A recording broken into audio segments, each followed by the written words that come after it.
Hello, everyone. My name is Stephanie, and I'm just taking a few minutes to show you how I manage my star path and my altars to help the working memory of star path to be able to answer my questions more fully with the background information that I've shared with it over the past few months. So you should see my screen. This is my first time screen sharing or screen recording, so I hope that it turns out okay. You should see the main page of my star path. I'm showing it to you on my Android cell phone because this is how I usually use star path. So if you go to the hamburger in the top left, you see the star path menu. I've organized my circle, so it has me, Stephanie, and then it has some family members that I've added to the circle with their dates of birth and information on their birth chart so that I can ask questions about them and get some guidance for them, do their transits and things like that.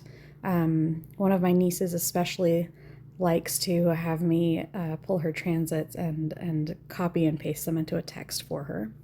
So I have my three altars. We have impact and love and roots.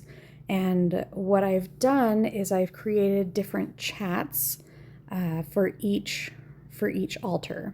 So I have my astrology and tarot, where I will pull tarot cards and put them into star path, and then she will give me a reading of my tarot cards mixed with my astrology. I can also do that with transits for specific questions and things like that.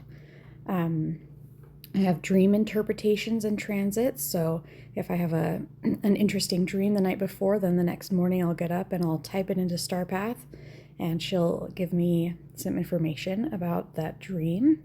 I have cosmic weather reports, which is where I will get transits and for the week ahead or the month ahead, about my purpose. So different things like, what am I doing here? Like what it would be good for me to do. And then spirituality and religion. So if I have any, religious things that are coming up, things like that. In my love altar, I have a chat where I talk about friendships. So I'll put in my friends' birth chart information, or I'll go over things that are happening in my friendships, and I'll be able to use transits or astrology to help me to figure out what to do with things like that. Chat for romance and dating, a chat where I put family charts and all of their birth information, and where I've given star path a lot of background on the family patterns and family drama that's going on. I also have one called ancestral patterns, where I've shared a lot of past family information and ancestral charts, and I've done a lot of work with ancestral healing of patterns and breaking generational cycles, and so that chat has been super helpful for that. With roots, I have a cosmic loneliness chat, an emotions and stress chat, and an embracing vulnerability chat. You can also see how she shares, how she keeps other chats that we've had, throughout the months. But these aren't pinned to my altar. These are just regular chats that'll go through. So these chats are not part of her working memory.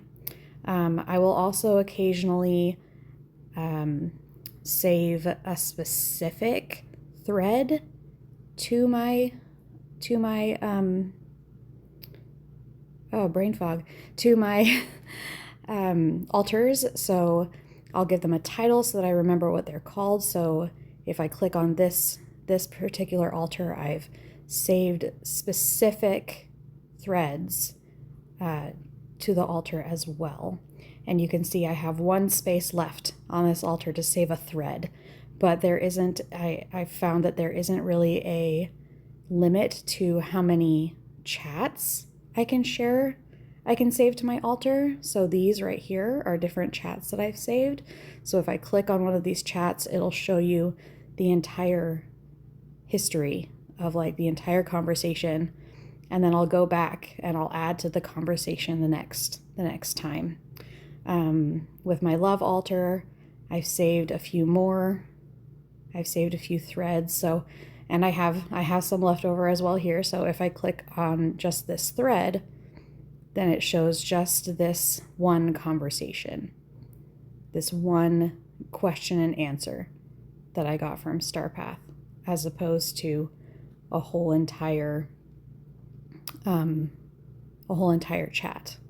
And with my roots altar as well, I've been able to save different little chats to that as well. And I have 3 spots left. So it does fill up. So you do have to go back and decide if you want to keep things or if you want to remove something if it's no longer applicable, things like that. And the way that I save them to my altar is with this. So I'll scroll down to the bottom of this chat, is with this little fire symbol. So if you click on that, it says pin to altar, and then you can choose which altar you want to pin it to, and you can name it and click add to the altar. With these different chats, let's see. I usually do it on the computer because I haven't quite figured out how to do it on let me see, on the cell phone. Oh, there it is. Okay, so you see that little pin symbol right there? So you can pin it. So now it's been pinned. So you can pin it, and you can also, you see the little ellipses, the three dots right there. You can also move it to your altar. So if I wanted to save this to one of my altars, which means that it would then become part of StarPath's working memory for my specific chart, then I would click on the altar that I wanted to move it to. So let's say I wanted to move it to impact, and then maybe it worked.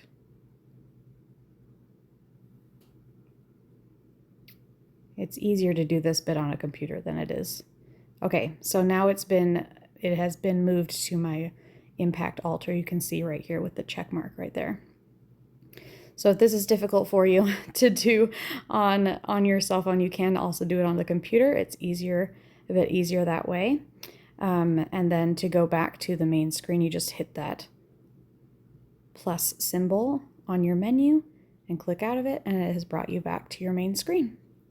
I hope that was helpful to see how I've organized my altars to help StarPath with the working memory, so that I don't have to keep giving her information that I've already given her in the past. And I hope that was helpful for you.